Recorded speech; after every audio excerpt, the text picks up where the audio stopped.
Yeah, yeah. Kapag mahina na ang katawan, kapag pagod na ang isipan, may isang bagay na hindi kayang sirain ng unos: lakas ng pananampalataya. Yeah. Maraming bagyong dumaan sa buhay, maraming luhang hindi maipaliwanag. Minsan nakala ko hindi ko kakayanin ang bigat ng mundong pasan-pasan ko rin.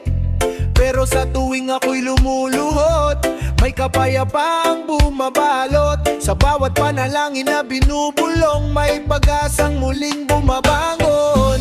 Hindi man malinaw ang daan, hindi ako natatakot maglakad, dahil alam kong may Diyos na gumagabay sa bawat hakbang ng aking buhay.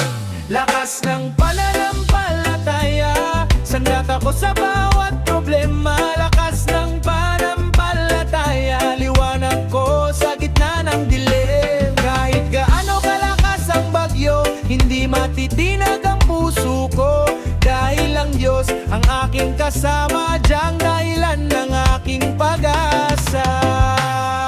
Yo! Noong wala nang makitang daan, pananampalataya ang naging sandigan. Noong lahat ay nagsasabing hindi kaya, Diyos ang nagsabing, anak, lumaban ka. Hindi sukatan ang dami ng pera, hindi sukatan ang yaman sa lupa. Ang tunay na kayamanan ng tao ay pusong nagtitiwala sa Panginoon. Kapag nadapa, babangon muli. Kapag naligaw, hahanapin ang sarili, dahil alam kong sa bawat pagsubok may aral na ibinibigay ang Diyos. No, kapag ang gabi ay napakahaba at tila wala ng pag-asang makita, tumingala ka lamang sa langit at maniwalang may Diyos na nakikinig.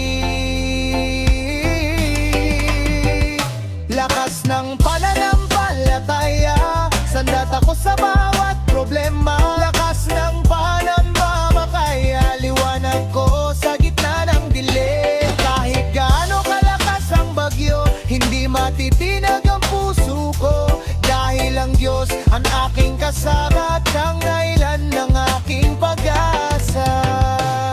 Kaya sa bawat kapatid na sugatan, sa bawat pusong nawawalan ng laban, huwag mong hayaang mamatay ang tiwala, dahil may Diyos na hindi nagpapabaya. Ang bawat luha ay may dahilan, ang bawat sakit ay may katapusan, at sa bawat pagbangon mula sa kahinaan, mas tumitibay ang pananampalataya. Ngayon buong puso kong ipinagmamalaki ang Diyos na kasama ko sa bawat sandali mula kahapon, ngayon at magpakailanman. Siya ang aking lakas at sandigan.